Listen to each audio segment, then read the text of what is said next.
మోకాలు నొప్పులకి ప్రధానంగా కారణాలు ఏముంటాయంటారు? ఎగ్జాక్ట్లీ, మోకాలు నొప్పికి ప్రధాన కారణం ఏమిటంటే, మెయిన్ రీజన్ ఏమిటంటే కార్టిలేజ్. ఏ కారణం వల్ల అయితే కార్టిలేజ్ డ్యామేజ్ అవుతుందో అది మోకాళ్ళ అరుగుదలకి చేసే కారణం. మోకాలు అనేది ఇటు సాఫ్ట్ కుషన్ లాగా ఉంటుంది. ఆ కుషన్ పాడైపోవడానికి 2 రకాల కారణాలు. ఆ కుషన్కి వచ్చే న్యూట్రిషన్లో ప్రాబ్లం రావడం, అంటే దానికి వచ్చే సప్లై తేడా రావడం కానీ, లేదా దాని మీద ఎక్కువగా బరువు పడడం కానీ. సో ఎక్కువగా బరువు పడ్డేది చూసుకుంటే యూజువల్గా 2 రకాలుగా ఎక్కువగా బరువు పడుతుంది. తక్కువ సమయంలో ఎక్కువసేపు వాడడం కానీ, ఎబ్నార్మల్ పోస్చర్లో వాడడం కానీ.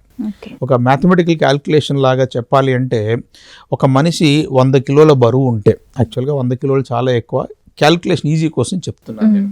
నిలబడ్డప్పుడు ఏమవుతుందంటే ఆ కాలు మీద 50 కిలోల బరువు, ఈ కాలు మీద 50 కిలోల బరువు పడుతుంది. కింద కూర్చొని లేసేటప్పుడు ఏమవుతుందంటే ఈ ఫ్రిక్షన్ బాగా పెరిగిపోయి ఒక్కొక్క కాలు మీద 3 ఇంతల బరువు పడుతుంది, అంటే 150 కిలోల బరువు పడుతుంది. అప్పుడు ఏమవుతుంది, 50 కిలోలు మోయడానికి మాత్రమే తయారు చేయబడిన కార్టిలేజు రిపీటెడ్గా 150 కిలోస్. కానీ మనము అట్లా రిపీటెడ్గా కింద కూర్చొని లేవడం వల్ల 150 కిలోస్ బరువు మోయడం వల్ల కార్టిలేజ్ తొందరగా డ్యామేజ్ అవుతుంది. సింపుల్, ఇప్పుడు కారులో రోజు ఒక వ్యక్తే ట్రావెల్ చేశాడు అనుకోండి, వచ్చే మైలేజ్ డిఫరెన్స్గా ఉంటుంది. ఆ టైర్ల అరుగుదల వేరే తీరుగా ఉంటుంది.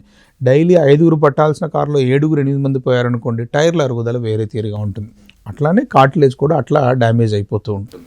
తర్వాత కార్టిలేజ్కి వచ్చే న్యూట్రిషనల్ అంటే సైనోవియల్ ఫ్లూయిడ్లో వ్యర్థ పదార్థాలు చేరడం, ఇన్ఫెక్షన్ కండిషన్ కానీ, ఇన్ఫ్లమేటరీ కండిషన్ కానీ.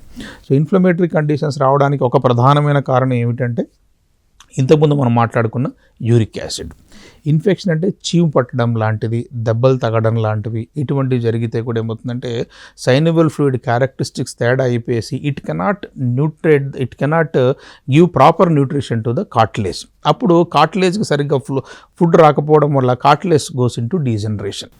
సో ఏ కారణం లేకుండా వయసు రీత్యా డీజనరేట్ అయిపోతుంది. ఊబకాయంతో, వెయిట్ తోటి కానీ, లేకపోతే అన్కస్టమ్డ్ యాక్టివిటీ కానీ, అబ్నార్మల్ యాక్టివిటీ చేయడం వల్ల కార్టిలేజ్ డ్యామేజ్ అయిపోతుంది. లేదా కార్టిలేజ్కి వచ్చే న్యూట్రిషన్ ప్రాపర్గా లేకపోయినా కానీ కార్టిలేజ్ అనేది డ్యామేజ్ అయిపోతుంది. కార్టిలేజ్ డ్యామేజ్ అవుతే అప్పుడు అది అరుగుదల కింద మనం పరిగణిస్తూ ఉంటాం అన్నమాట.